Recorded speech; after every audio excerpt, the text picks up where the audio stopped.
야고보서 4장 7절 말씀.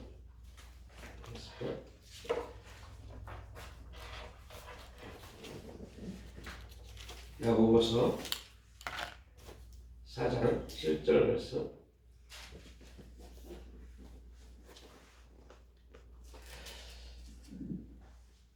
우리 7절 말씀 함께 합독하겠습니다. 그런즉 너희는 하나님께 복종할지어다. 마귀를 대적하라. 그리하면 너희를 피하리라. 아멘. 하나님은 경외의 대상입니다. 마귀는 대적의 대상이다. 마귀는 대적해야 돼요. 마귀를 대적하면 마귀는 우리를 피한다라고 말씀을 합니다. 마귀를 대적한다는 개념. 그러면 마귀를 대적했던 성경의 가장 중심적인 두 사건이 있죠. 마귀가 사람에게 와서 사람을 유혹하고 미혹했을 때 어떻게 그 마귀의 대적에 승리를 했는지, 그리고 그 승리의 원리는 무엇이었는지, 또한 승리하지 못하고 패배한 그 아담과 하와의 모습은 무엇인지를 놓고 우리가 살펴봐야겠죠. 마귀의 대적에 보면 마귀의 대적 첫 번째, 두 번째 보면 아담, 예수님이 있습니다. 동일한 것은, 공통적인 것은 뭐예요? 공통적인 것은 아담과 예수님에게 동일하게 뭘 통해서요? 말씀을 통해서 공격해 왔다는 겁니다. 그 말씀이 뭐예요? 마귀가 아담의 비유 하죠. 어떻게 나왔죠? 야, 하나님이 너희에게 어떻게 말씀하시느냐? 진짜 이 선악을 알게 한 다음에 실과를 먹으면, 야, 하나님이 너희들에게 준다고 그랬지, 반드시 정령 준다고 그랬지, 아니야. 안 주고 너희 눈이 밝아져서 하나님처럼 될 거야. 이렇게 말씀을 가지고 아담을, 하와를 유혹했습니다. 또 예수님을 말씀을 가지고 유혹했습니다. 그때 어떻게 대적을 했느냐? 이 첫째 사람 아담, 이 아담은 어떻게 했어요? 그 말씀을 오해했어요. 어떻게 오해했냐면 말씀을 비슷하게 말씀을 가지고 나갑니다. 정령 반드시 죽는다가 아니라 죽을까 하노라라고요. 우리가 아담의 후손으로서 거의 대부분 우리가 하나님 앞에 변명하고 있는 삶의 한 모습입니다. 굳이 꼭 이런 아니 목사님, 우리가 지금 이렇게 살기 위해서, 먹고 살기 위해서 이 세상을 살아가는 데 있어서 열심히 살아가는 거, 이게 뭐가 문제입니까? 세상을 보십시오. 그들 어떻게 일하고 어떻게 돈을 버는지. 윤리적으로 우리가 이 세상을 살아가는 데 있어서 아담의 죄가 윤리적인 부분에서는 죄가 되지 않습니다. 근데 진리 말씀 안에서 보면 아담은 죄를 진 겁니다. 우리가 뭐가 죄이다 라고 봤을 때 우리가 어떤 행위를 하고 있는 것, 그 행위 자체를 죄라고 말하지 않습니다. 죄는 그 행위를 하고 있는 그 사람의 모습이 말씀에서 어떠한가를 보는 겁니다. 그 말씀에서 벗어나는 모든 것이 죄입니다. 그러나 윤리적으로 말씀에서 벗어난 사람이 윤리적으로 되게 정직하게 사는 사람이 너무너무 많습니다. 그래서 우리가 보통 말할 때, 이 사람의 죄를 말할 때 윤리적 어떤 행위를 가지고 죄인이라 손가락질합니다. 근데 예수님은 우리가 알고 있던 요한복음 8장인가요? 가늠하는 여인에 대해서 말씀하실 때 죄에 대한 기준을 전혀 다르게 펼칩니다. 그리고 그 당시에 가늠하는 여인을 죄인으로 취급했던 바리새인들을 향해서 말합니다. 야, 너희들 중에 죄를 한 번도 짓지 않은 사람이 돌을 들어서 저 여인에게 돌을 던져라고 합니다. 거기서 죄를 한 번도 짓지 않는 사람이란 말은요, 뭐에 의해서요? 율법이요. 율법에 의해서 너희들이 죄를 한 번도 짓지 않은 사람들이 저 가늠하는 여인에게 돌을 던져라 라고 했을 때 바리새인들 그 안에 있던 사람들은 다 돌을 내놨어요.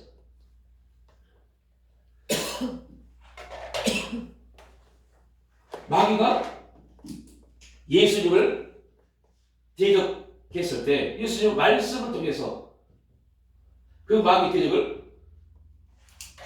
이기는 장면이 이제 복음서에 쭉 나와 있죠. 자, 그렇다면 여러분 여기서 중요한 주제가 있습니다. 마귀가 아담에게 또 마귀가 예수님에게 이러한 제안을 했을 때 예수님에게는 세 가지, 마귀에게는 선악을 알게 한다면 신앙을 먹으면 내가 눈이 열려서 하나님처럼 될 것이다. 이 세 가지 시험을 통해서 세 가지 시험의 목적이 뭐예요? 네가 하나님처럼 될 것이다 입니다. 이때 마귀가 오늘 우리에게 동일하게 이러한 제안을 우리에게 해옵니다. 이렇게 마귀가 아담에게 예수님에게 이러한 공격을 했을 때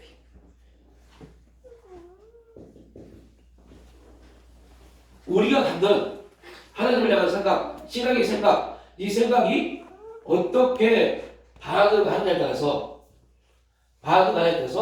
우리는 아담에 속한 자가 되든지 예수님께 속한 자가 되든지 둘 중에 하나가 되어버립니다. 그래서 우리의 생각이 되게 중요해요. 나는 그래서 계속 우리가 말씀드렸지만 기도가 주체가 아니라 기도하는 내가 주체입니다. 예배의 시간, 그 예배의 그 어떤 형식이 주체가 아니라 예배를 드리는 내가 주체입니다. 그러니까 오늘 여기 마찬가지입니다.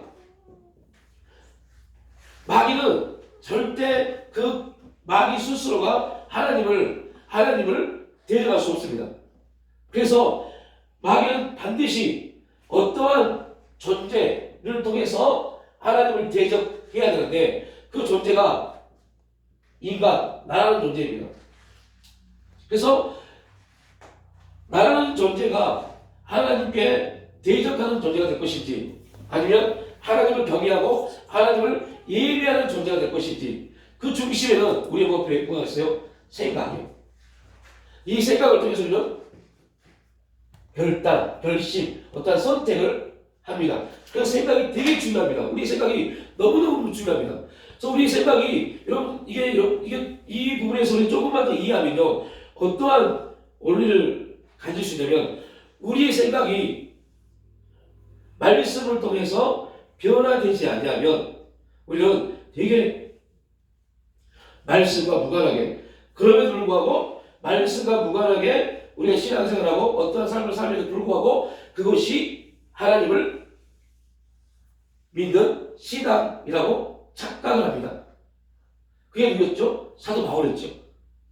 사도 바울은 바울이 다메섹에서 예수를 믿기 이전에 사울은요 완전히 구급합니다. 구급파.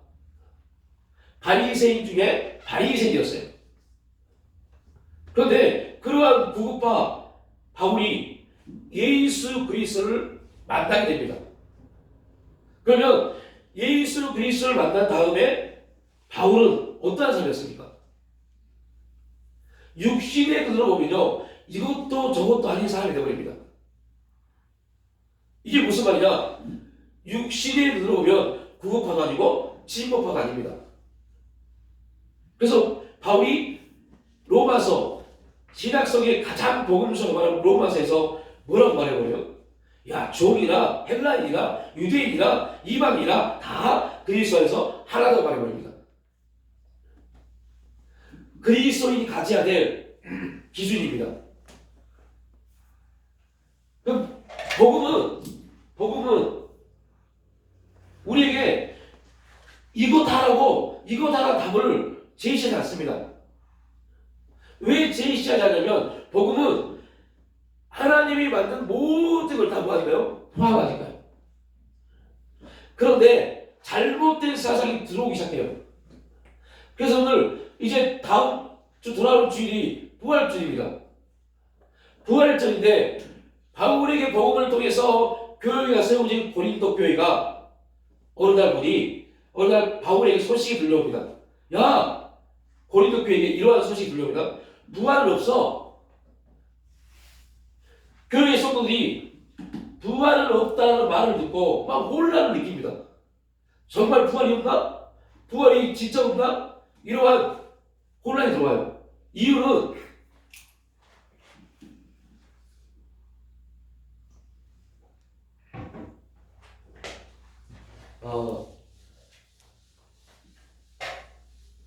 이스라엘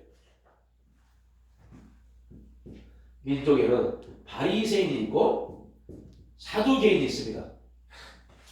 이 사두개인들이 어떤 사람 완전히 구급파들. 이 사두개인들이 뭘 믿잖아요? 부활이요. 사두개인들은 부활을 믿지 않습니다. 이스라엘이 로마에 의해서 멸망을 당하고 바리새인들도 그렇고 사두개인들도 그렇고 이들도 디아스포라로 이스라엘을 떠나서 각가지 지역에 흘러갑니다. 그리고 이들의 최종 목적은 뭐예요?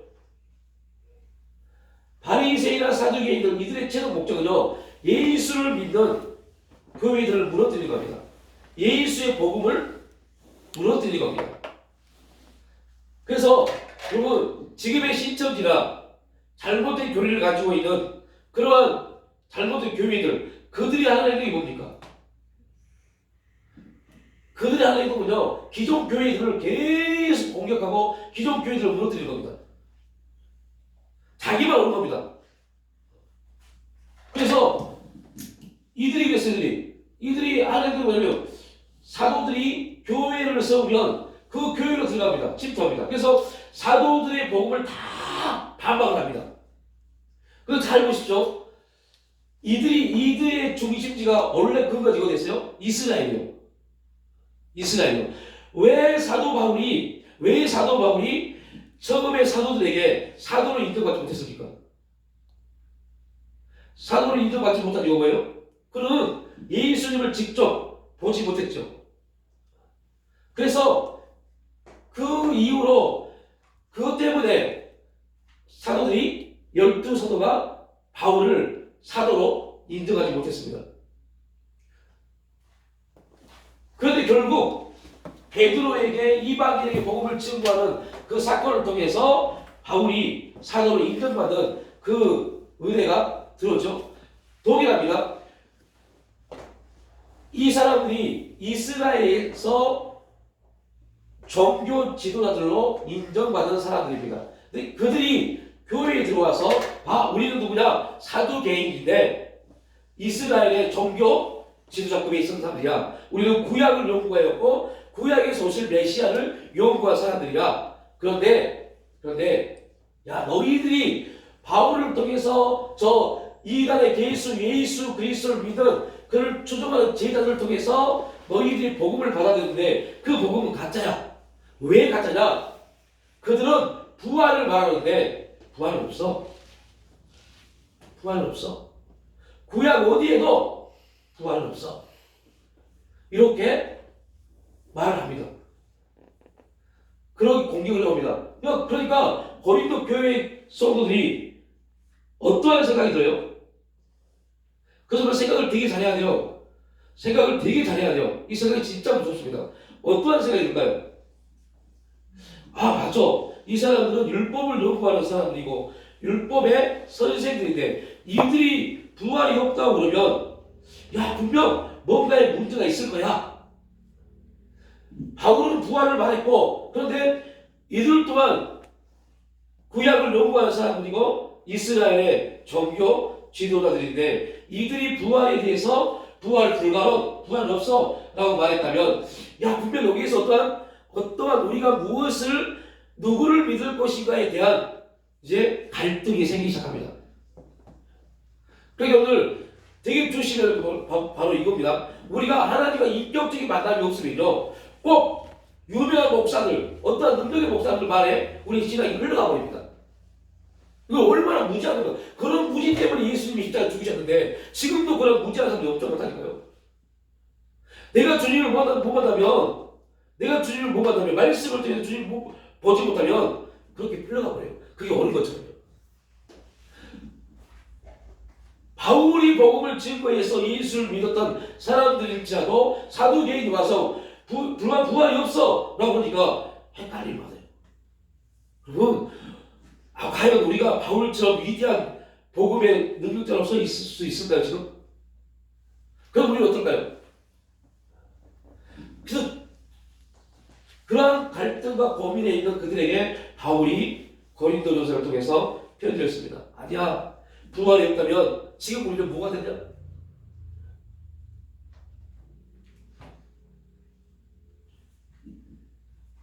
사단은 그렇게 우리 생각을 공격해 옵니다.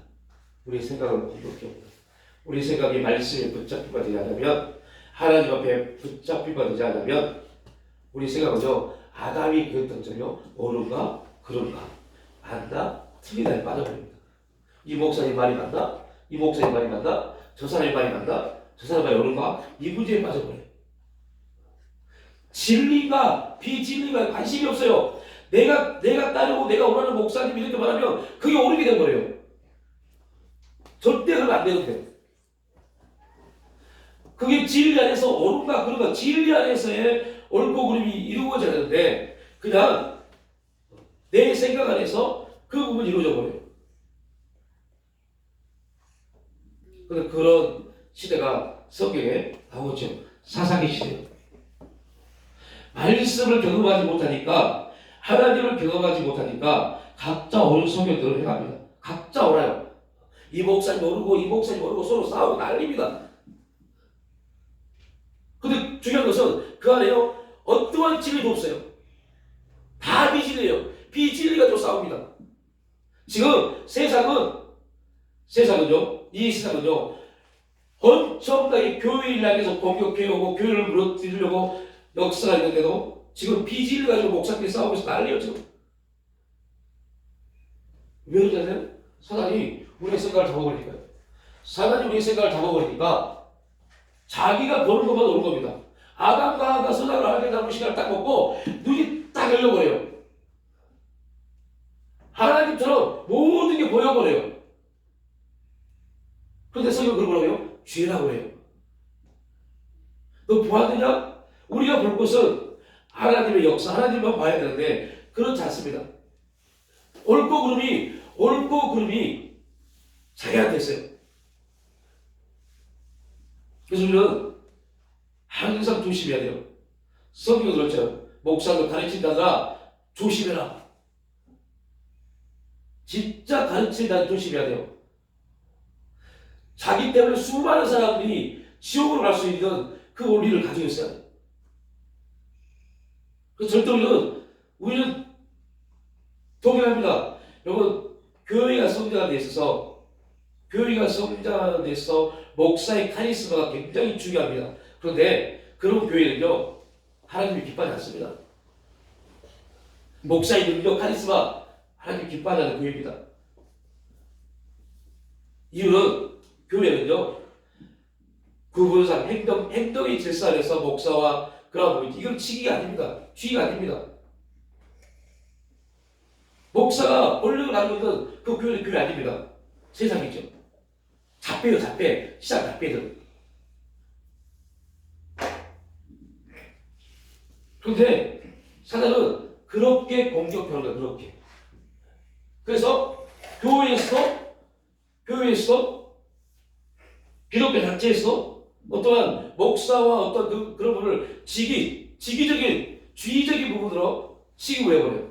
나는 능력이 있는 사람들, 나는 어떤 이 단체를 이끌어가는 사람들. 그러면 그게 교회를 망가뜨렸던 원리인지 모릅니다.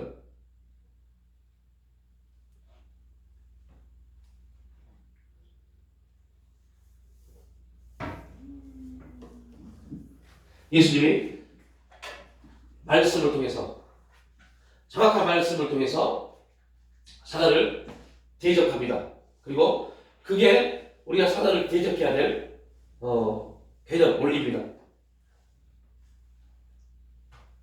동일하게 하나님 우리에게 말씀을 통해서 어떠한 하나님의 음성을 주셨을 때 동일합니다.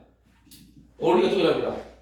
하나님도 우리에게 말씀을 통해서 우리의 생각에 말씀을 주셨을 때 내 생각이, 내가 이 말씀을 아담이 이렇게 받은 것처럼 말씀을 받으면 그 말씀은 나에게 아무런 영향도 효과도 효력도 없습니다. 그냥 하나님이 주신 말씀이 뭐로 끝나버려요? 내 생각으로요. 내 생각으로 끝나버립니다. 그러면 하나님이 주신 말씀이 내 생각으로 끝나는 순간 나는 뭐가 되는 거예요? 하나님을 대적하는 사람이 되어버려요. 그러니까 우리 말합니다. 나는 한 번도 하나님을 대적한 적이 없다니까요. 내가 언제 하나님께 손가락질 한 적이 있습니까? 하나님을 향해서 내가 어떻게 그런 행동을 한 적이 있습니까? 우리 말합니다. 그런데 성경 말합니다. 야, 행위적인 손가락질 안 했지만 지금 네가 하는 행동이 나를 대적하는 거야. 왜요? 너는 지금 비지를 가고 있잖아. 그리고 우리는 그게 그 사도 바울처럼 바울이 사울이었을 때 하나님을 정말로 열심히 믿었던 그것이 하나님을 사랑하는 것이고 하나님을 경외하는 것으로 무지했죠. 착각했던 것처럼 우리 행동 그 하나가 하나님을 사랑하는 원리라고 착각하는 겁니다. 그게 비진리인지도 모르고, 비진리면 그게 아무리 열심을 해도 그는 하나님을 대적하는 겁니다. 우리가 몰라요. 우리가 모르는 그걸 무지라고 해요. 그 무지 때문에 하나님을 대적하고 있음에도 불구하고 하나님을 대적하고 있지 않다고 착각하는 겁니다. 그래서 우리가 되게 조심히 우리 시간을 자꾸 돌이켜봐요. 저 목사님도 마찬가지고 자꾸 돌이켜봐서 지금 내 이 행동 하나가 우리 어떤 모임에서는 좋은 것일 수 있지만 하나님 보시기에 이게 진짜 기뻐하시는 거라는 데서 계속 봐야 돼요. 점검받아야 돼요. 나는 지금 기도하고 있고, 나는 예배하고 있고, 나는 열심히 신앙생활하고 있지만, 그게 오히려 하나님의 역사를 우리 삶 가운데 가로막는 원리일 수 있다는 겁니다.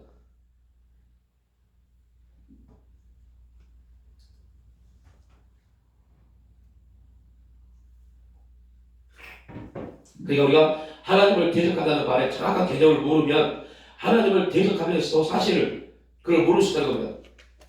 사울왕은 하나님의 명령을 거부했습니다. 아말렉에 속한 모든 것을 다 죽여라 라고 했어요. 그런데 사울이 생각하기에 그 아말렉에 있는 짐승들이 너무 좋아요. 그래서 사울의 생각에 그걸 가지고 왔어요. 그리고 말합니다. 변명하는 겁니다. 이 좋은 거 하나님께 예비하면 얼마나 좋습니까? 그래서 아니고 그건 네 생각이고 인간이 좋다고 생각하는 게 다 좋은 게 아닙니다. 그래서 우리 모르는 겁니다. 그런 무지 때문에, 그런 무지함 때문에 하나님이 지금 엿보이고 있음에도 불구하고 우리가 지금 그 자리에 있음에도 불구하고 그런지도 모르고 살아갈 때가 너무너무 많다는 거죠. 그 아말렉에 속한 모든 걸 다 죽여라. 그것이 하나님의 뜻이고 하나님의 생각이고 하나님의 명령이었습니다. 그러나 사울은 하나님 말씀대로 하지 않았죠. 그리고 자기 생각대로, 자기 생각이 좋은 것대로 행동했습니다. 여러분 다시 말하지만 사울이 아말렉에 있는 좋은 것들을 짐승을 취하고 이렇게 해서 하나님께 제사를 지내려고 했다. 윤리적으로 보면 이거 생각받을 일이 아닙니다. 야, 참 네 뜻이 기특하구나 라고 볼 수 있어요. 네 뜻이 참 기특하구나. 분명 여러분, 그래서 참 그 중간 지대가 없다는 게 무서운 겁니다. 분명 사울이 욕심이 있어, 자기 욕심을 채우기 위해서 아말렉의 전리품을 챙겼지만 인간적인 관점으로 보면요, 야, 참 내가 그걸 다 죽여 없애라 그랬지만 사울아, 네가 그래도 나를 생각해서 그거를 좋은 걸 가져와서 나에게 제사 드리려고 했구나. 야, 참 네 생각이 참 기특하고, 아이고 그래서 내가 그를 왕으로 세운 거야, 이렇게 말할 수 있었는데 하나님의 진리 말씀 앞에서 보니까, 야, 나는 너의 그 마음의 중심이 탐미심이라는 걸 알고 있어 라고 말합니다. 네 생각이잖아. 네 생각이 옳은 거잖아. 여러분, 우리가 지금 어디에서 있든지 꼭 기도하십시오. 내가 서 있는 이 자리가 하나님이 나를 기뻐하신 자리인지, 아니면 내가 지금 내 사상과 내 생각과 내 경험에서 옳은 것처럼 서 있는 자리인지.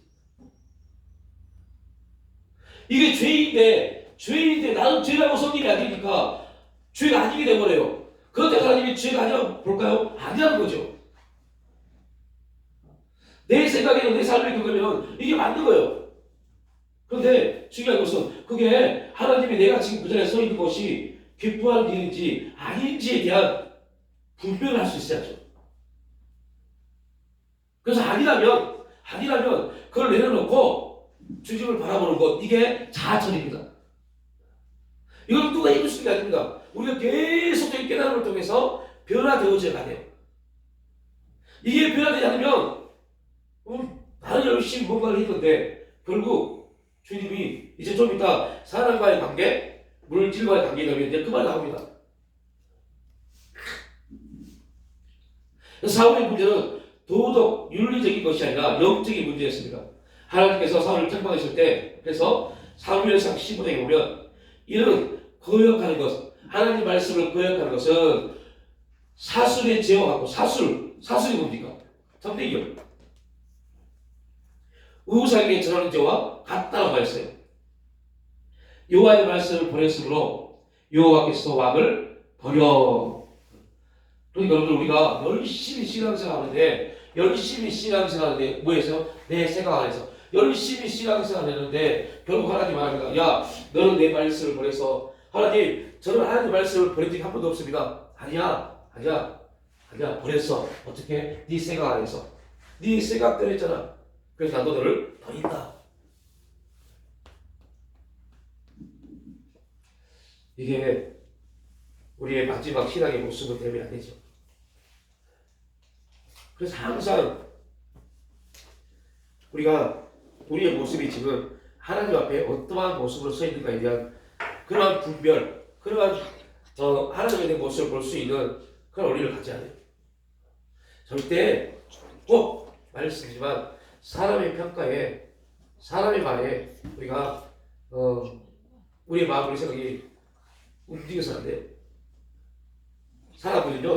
사람들은 사람을 이용해 먹습니다. 목사가 돼도요, 사람을 이용해 먹습니다.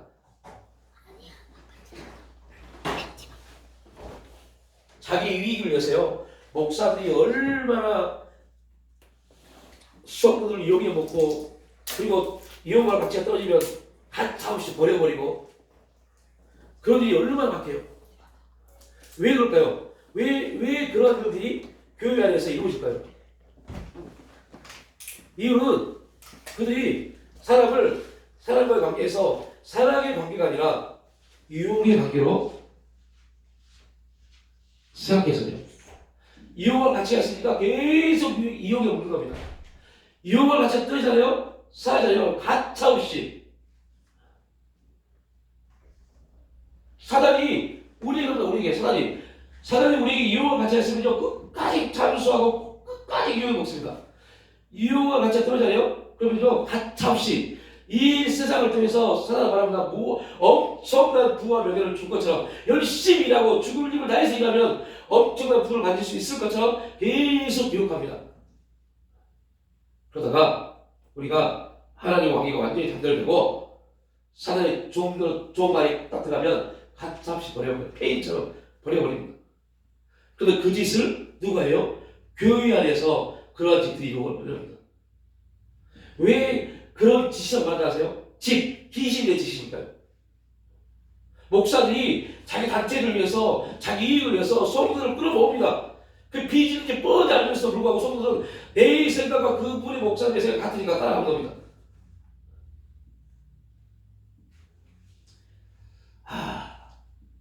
너무 안타까워요. 그 사람과의 관계도 동일합니다. 사람과 사람의 관계도요. 사람과 사람의 관계는 서로 사랑의 관계여야 돼요. 그런데 사랑의 관계가 되지 않으면 다 뭐의 관계가 돼요? 이용해 먹습니다.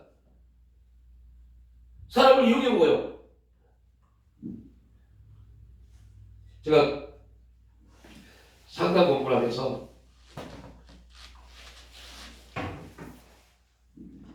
그 사례들에 대한 거를 쭉 보면서요. 엄청 충격이었어요. 와, 참 가장 지저분한 단체, 죄송 말입니다. 우리끼리 말합니다. 가장 지저분한 단체가 어디 가세요? 교회. 우리는 그러면 안 되지만요. 그런 사례가 있어요. 목사들이요.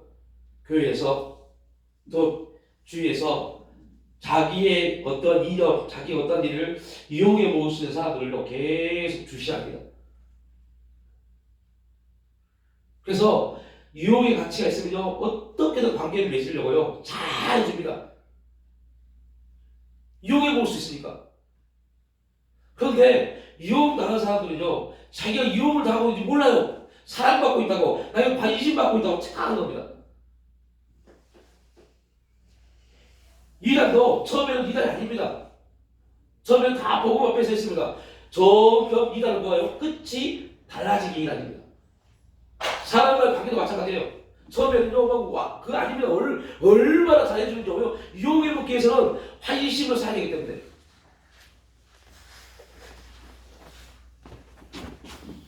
그래서요, 사람과 관계에서 둘 중에 하나입니다. 사람을 사랑하든지 아니면 이용하든지. 사람을 진실로 사랑하면 이용하지 않고 사람을 이용하는 사람은 사람을 사랑할 수 없습니다. 자기 필요에 의해서만 불러냅니다. 그러면 사랑과 이용의 정체는 무엇일까라는 질문이 오겠죠.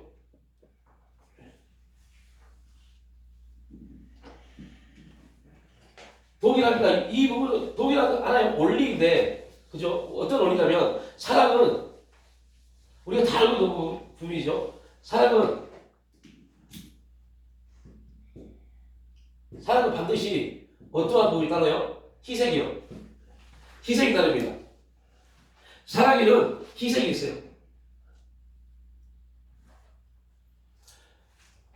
희생이 뭐냐? 다른 사람을 위한 행위, 어떤 행동, 다른 사람을 위한 행동이 나옵니다.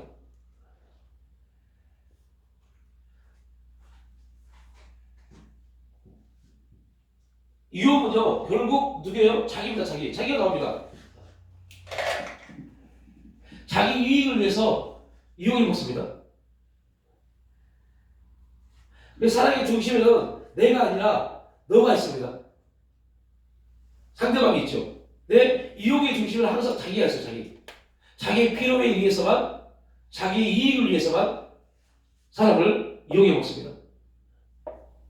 욕심이 우리를 지배하면 그 사람은 사람들을 이용합니다. 이거는 타락한 죄성을 가지고 있는 우리의 모습에는 언제든지 사람을 이용하려고 하는 그러한 문제가 분명히 있습니다. 이 세상은 철저하게 사람을 이용하는 원리 안에서, 그래서 말하죠. 수단과 방법을 가리지 않고, 여러분 기독교인이 가장 먼저 없애는 단어가 뭐예요? 수단과 방법입니다. 수단과 방법을 가리지 않고, 여러분 절대 기독교인은 이런 말씀 안 돼요. 하나님의 진리에는 수단과 방법을 가리지 않고 무언가를 이룬다 천만의 말씀입니다. 그리고 멸망입니다. 그래서 자기를 위해서 이용해 먹는 사람들은요, 수단과 방법을 가리지 말고 하는 말을 되게 많이 했어요. 예. 몰라서 당합니다.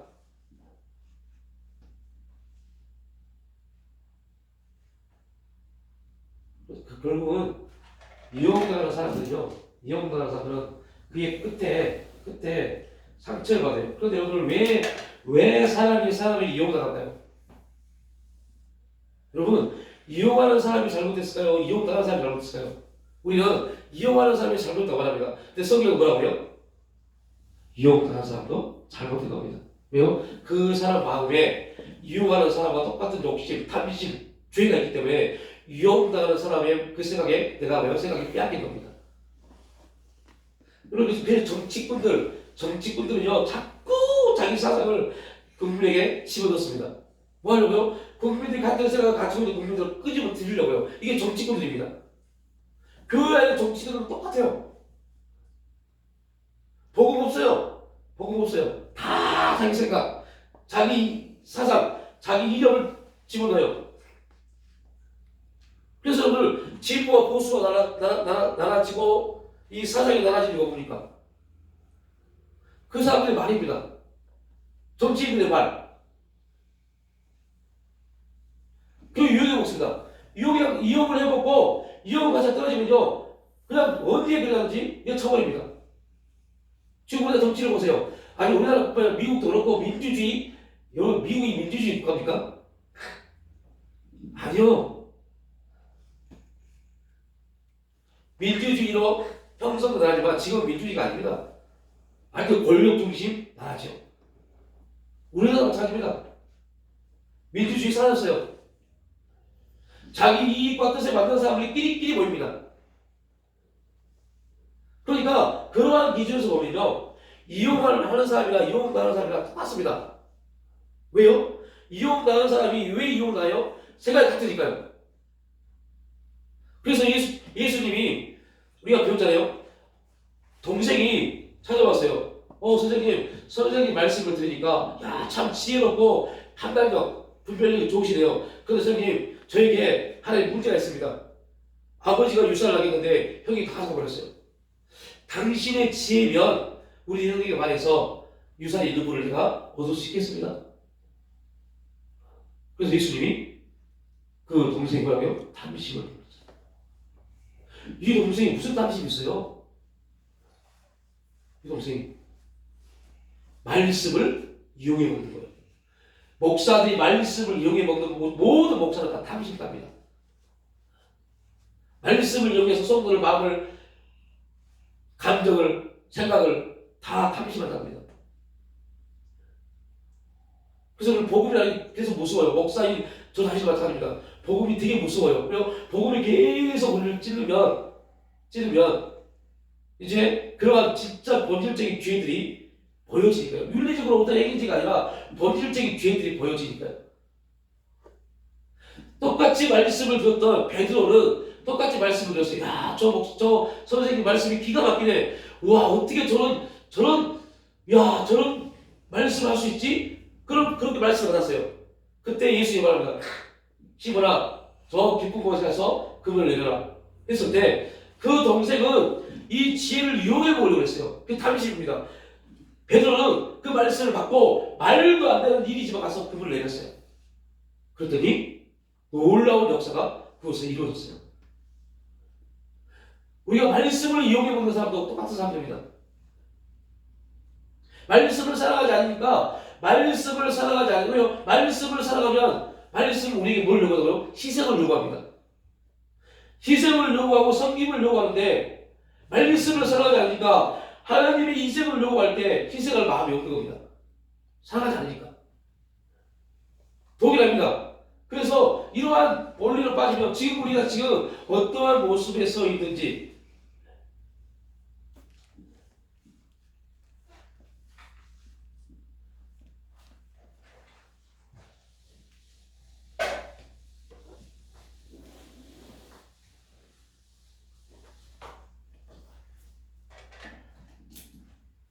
그래서 또 이용. 두 번째 보면 또 어떠한 부분이냐면요. 사랑은 뭐 하지 않아요? 버리지 않는다고 합니다. 사랑은 버리지 않습니다. 버리지 않아요.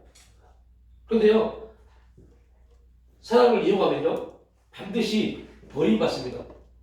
배신당합니다. 상처받습니다. 아까도 말했지만 사람 때문에 상처받은 지 어떻게 될까요? 상처받는 사람이 잘못됩니까? 상처를 준 사람이 잘못했습니까? 윤리적으로 상처를 준 사람이 잘못했습니다. 그죠? 근데 성경은 그렇지 않습니다. 상처받은 사람도 죄라고 말합니다. 왜요? 네가 왜 상처를 받았을까? 상처를 받은 이유가 뭐예요? 상처를 준 사람과 똑같은 사람을 가지고 있었기 때문에 상처를 준 사람과 똑같은 사람을 산 겁니다. 그러다가 상처를 준 사람이 상처를 받은 사람에게 이용까지 떨어지니까 버린 겁니다. 버림받기 전까지는 상처받은 사람도 상처 준 사람과 똑같은 생각, 똑같은 삶을 산 겁니다. 그게 죄입니다. 그래서 우리 말합니다. 몰라서요. 몰라서요. 여러분, 무지가 모든 걸 얘기해 주는 거 아닙니다.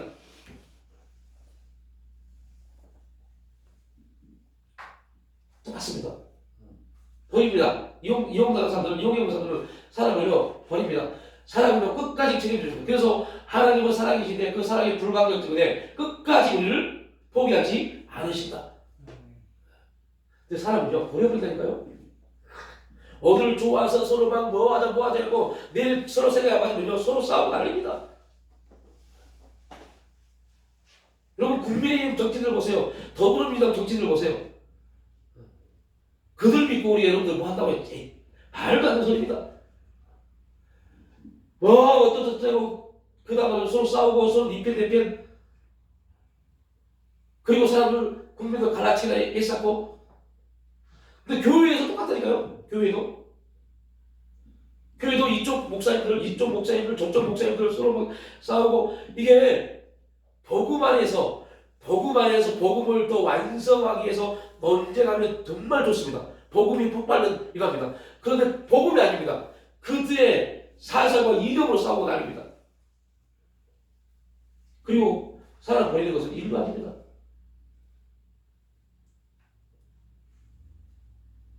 그래서 누군가로부터 이용받고 버림받는 사람들은요, 무조건 상처받습니다. 상처받아요.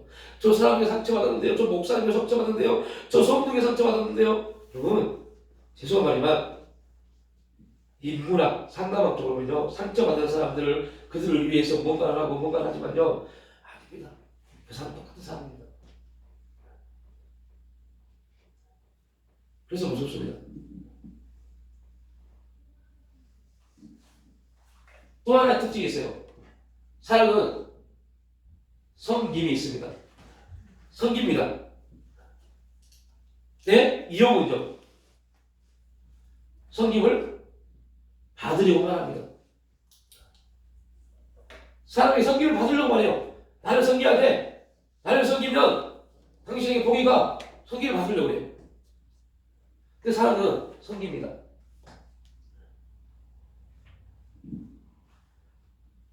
그래서 여러분, 진짜 복음을 가진 사람들, 진짜 복음 안에 있는 사람들은 어조합니다. 그래서 우리가 봐요. 여러분, 분별의 첫 번째 사람을 만날 때 보셔야 돼요. 이 사람이 진짜 능력 있는 사람이냐, 진짜 하나님을 사랑하는 사람이냐 볼 때 그 사람이 어조한가 그렇지 않은 사람을 봐야 돼요.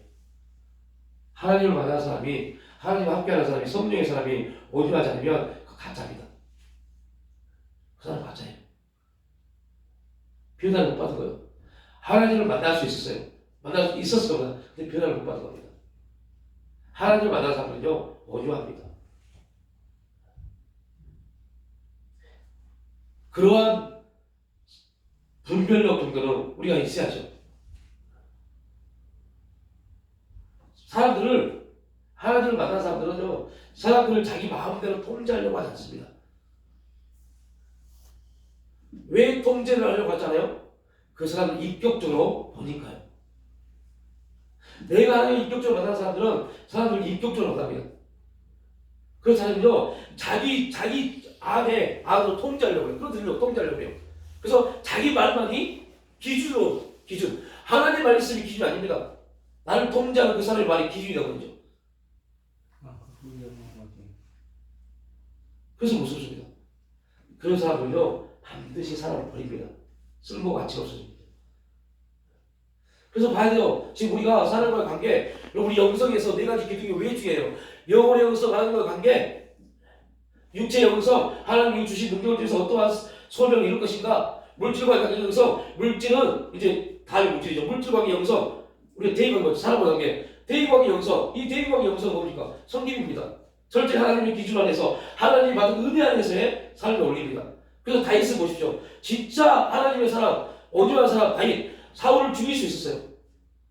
그래서 다윗이 뭐라 합니까? 야, 하나님이 세우신 왕인데. 그런데 이미 성경이 뭐라 그래요? 내가 버렸다고 했어요. 하나님이 버렸기 때문에 다윗은 사울 왕을 죽여도 아무런 문제가 없어요. 그래서 다윗은 말합니다. 온유한 사람, 하나님이 세우신 왕을, 하나님이. 근데 지금 교회들 보십시오. 지금 교회 목사님들 보세요. 지금 정치인들 보세요. 서로 사람을 죽이려고 얼마나 발버둥 칩니까?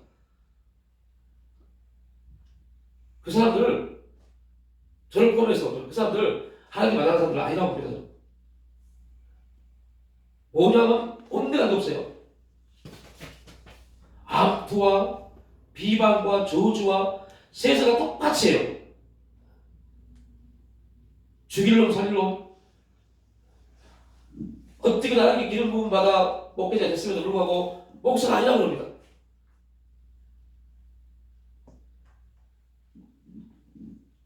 하나님 만나지 못해서요. 부흥을 다닌다고요? 교회가 크다고요? 그런 게 기준이라면 하나님이 우리를 쓰시겠어요?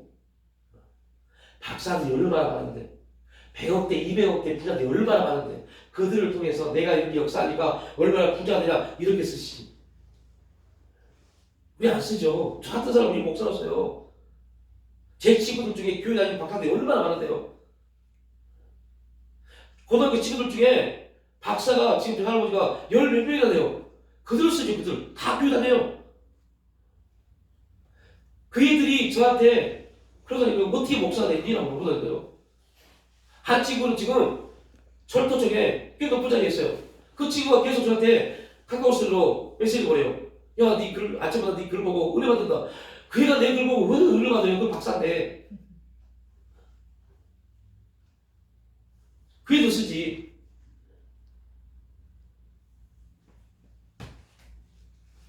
그 친구가 지금도 그래, 바로 가고. 야, 지금도 달 피니? 지금도 술 마시니? 지금도 입만 열면 용하냐? 아니, 못해. 왜 못하냐? 하나님이 막으시니까. 하나님이 막으시니까. 이해가 안 간대요. 이해가 안 간대요. 그렇게 해서 좀 오해하지 마십시오. 뭐 제가 뭐 하나님이 막 엄청 그런 거 아닙니다. 그럼에도 불구하고 이 부분에 있어서 우리가 사람과의 대인관계 영성, 대인관계 영성이요. 우리 영성의 꽃이 뭐예요? 대인관계 영성입니다. 우리 신앙의 꽃은요, 대인관계입니다. 하나님과 관계가 잘 된 사람들은 대인관계가 되게 잘 된 사람들입니다. 그래서 저도 하나님 관계가 잘못됐다고 저는 생각하는데요. 대인관계가 별로 안 좋거든요. 별로 안 좋아요. 그렇다면 발버둥 치지만 잘 안 돼요. 이게. 그 하나님 또 와서 기도하면 하나님 용서해 주세요. 할 수 있도록 할 수 있도록 하나님 말합니다. 야, 할 수 있도록 이미 줬기 때문에 움직이면 돼. 그런데 안 돼요. 왜요? 그래서 되게 가슴 아프고 되게 너무 힘들어요.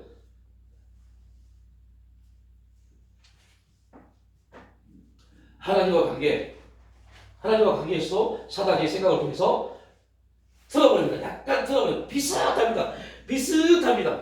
비슷해요. 야, 정령 죽을까 하고 죽을까 하더라고 다른 게 뭐가 있어요? 비슷하죠. 죽음이랑 나랑 똑같잖아요. 근데 완전히 다릅니다. 정령 죽는다는 반드시 죽는 거고 죽을까 하더라는 죽을 수도 있고 아닐 수도 있고 생각을 통해서 말씀을 조금만 삐뚤어요. 그러니까 우리는 말씀을 조금만 삐뚤어서 그 사람의 역사입니다. 그게 하나님의 역사라고 아닌지를 알지 못합니다. 왜요? 똑같은 말씀하니까 이단들 얼마나 복음을 잘 제시하는데요. 성담이도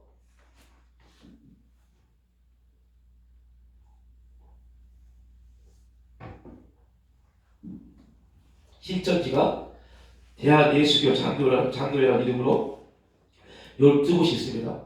성남시에 신천지 교회가 정명석 JMS 그 2단 교회 거기도 대한예수교 장로회라는 이름으로 12개가 있습니다. 성남시에 그들이 복음을 증거합니다. 그리고 성도를 끄집어 갑니다. 그런데 모릅니다. 이게 JMS인지 신천지인지 모릅니다. 왜? 너무 똑같으니까. 처음에 복음이 너무 똑같으니까. 당연히 신천지라고 말하지 않으면 몰라요. 우리가 말씀을 조금만 비틀어도요, 말씀을 조금만 비틀어도 비슷하게 말하면요, 예수 그리스도를 말하고 복음을 말하니까요, 그게 복음인 줄 알아요. 그런데 하나님과 관계가 잘 된 사람들은 사람과의 관계 속에서도 대인 관계 속에서도 뭐하다고요? 온유합니다. 하나님을 인격적으로 만나는 사람들은 인격적인 삶의 내용들이 나오기 시작합니다. 그 사람이 안 나왔다, 그 사람은 미치도 가고 떨어지지 마야 돼요. 왜요? 그는 하나님을 만날 수는 있었을 겁니다. 언제나 만났을 겁니다. 그러나 틀어져 버린 사람입니다. 개인성적인 변화가 이루어지지 않으니까 틀어져 버립니다. 개인성적인 변화가 이루어지면 어떻게 될까요? 그래서 우리가 뭐를 봐야 돼요? 그 사람의 삶이 정말로 변화되어지는 부분들이 나오는가? 인격적인 하나님 관계 속에서요, 삶의 모습이 나오는가? 이걸 볼 수 있어요. 저는 그게 우리 신앙에서 되게 중요한 하나님 또한 올릴 수 있고, 그렇지 않으면 이용당한다니까요. 이용당해요. 얼마나 멋지게 우리를 회복시킨대요. 얼마나 기가 막히게 회복시키는데요. 그러한가? 그렇구나. 공감하게 만들고 우리 생각을 혼란하게 만들고 푹 빠지게 만듭니다.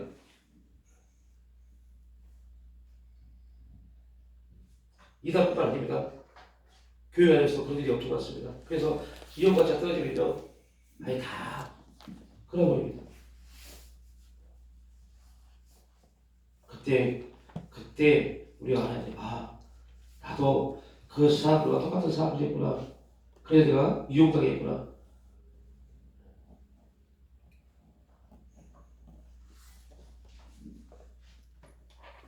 그래서 이 부분을 특징을 잘 해가십시오. 내가 지금 사람과 사람 관계에서 하나님과의 관계 안에서 사랑이라는 안에서 움직이고 있는 건가? 아니면 그냥 내 생각이 오는 것대로, 내 생각이 경험대로, 내 생각이 추구하는 대로 움직여 오는가? 아니면 그런 이용당하고 있는가? 이런 것들을 잘 분별할 수 있어요. 내 인생이니까, 내 삶, 하나님이 나에게 준 내 삶이니까.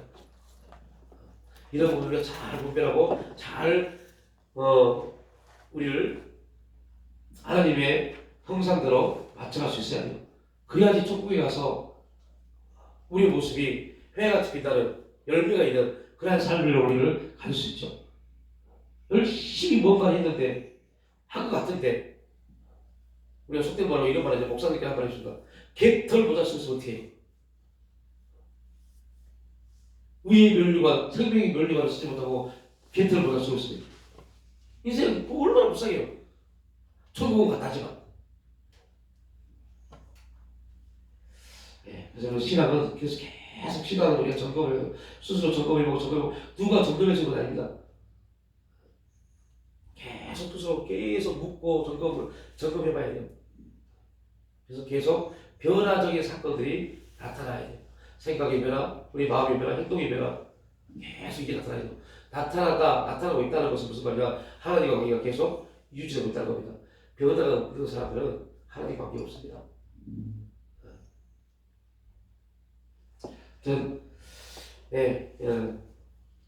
이제 다음 주에 물질과의 관계.